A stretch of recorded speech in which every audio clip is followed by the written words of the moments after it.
கிராமத்து ஏரியை சூழ்ந்து நன்னீர் ஏரியை சாக்கடை நீராக்கிய ஆகாய தாமரைகள். சாதி மத பேதம் கடந்து ஏரிகள் மீட்பாளர் நிமல் ராகவனுடன் கைகோர்த்து ஒன்று கூடிய மக்கள்.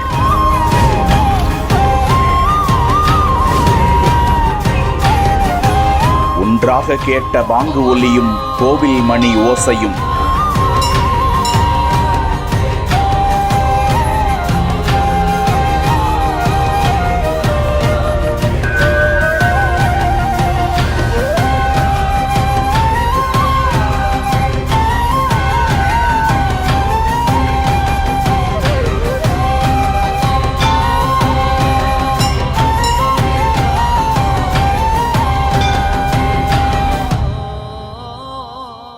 தஞ்சை மாவட்டம் பட்டுக்கோட்டை புதுப்பட்டினம் ஊராட்சி. கடலில் இருந்து 200 மீட்டர் தொலைவில் இருக்கக்கூடிய இந்த கிராமத்தின் நன்னீர் ஏரி பல ஆண்டுகளாகவே தூர்வாரப்படாமல் பராமரிக்கப்படாமல் இருந்ததால் அந்த ஏரியில் கடல் நீர் புகுந்து உப்பு தண்ணீராகி சாக்கடை நீரும் கலந்து அசுத்தமாகி போனதால் அந்த ஏரியை பயன்படுத்த முடியாத நிலை ஏற்பட்டது. ஏரி முழுக்க ஆகாய தாமரைகள் படர்ந்து கிடந்ததால் அந்த ஏரியை மீட்பதற்கு நிமல் ராகவனிடம் கேட்டபோது அங்கு ஆய்வுக்கு சென்று மக்களிடம் பேச்சுவார்த்தை நடத்தினார். அப்போது ஊர் பொதுமக்கள், பெரும்பாலும் பெண்கள் அந்த ஏரியை சுத்தம் செய்ய களம் இறங்கினர். அதில் ஹைலைட் என்னவென்றால் அனைத்து மதத்தினரும் மத நல்லிணக்கத்தோடு ஒன்று சேர்ந்து அந்த ஏரியை ஆக்கிரமித்து வைத்திருந்த ஆகாய தாமரைகளை அகற்றும் பணியில் ஈடுபட்டனர். ஊரின் நன்னீர் தேவைக்காக அனைவரும் ஒற்றுமையாக களமிறங்கிய போது அங்கு ஒருங்கே இந்து மத கோவிலின் வழிபாட்டு சப்தமும் பள்ளிவாசலின் பாங்கு ஒலியும் ஒருங்கே கேட்க அனைவருக்கும் ஒரே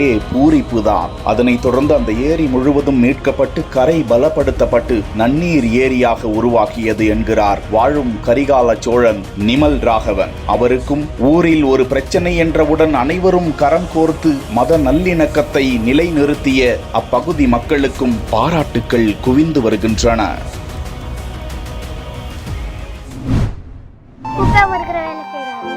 உனக்கு பிடிச்சிருக்காது? பிடிக்கல. அப்பாட்ட சொல்லலாம்ல வேணான்னு.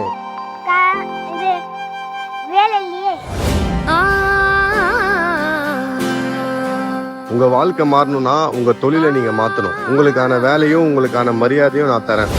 இதுதான் என்னோட கடை. வாங்க போலாம். கடை பாருங்க. மண்ணிலே ஈரமுண்டு,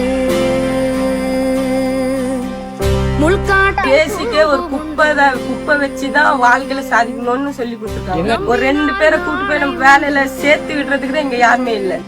கைத்தாங்க ஜீவனுண்டு. எங்க அப்பா அம்மாலாம் அப்பலேருந்து இது இருந்தாங்க. இப்போ நாங்க மாறதை பார்த்து தான் எங்களுக்கு அப்புறம் வரவங்களும் மாறுவாங்க.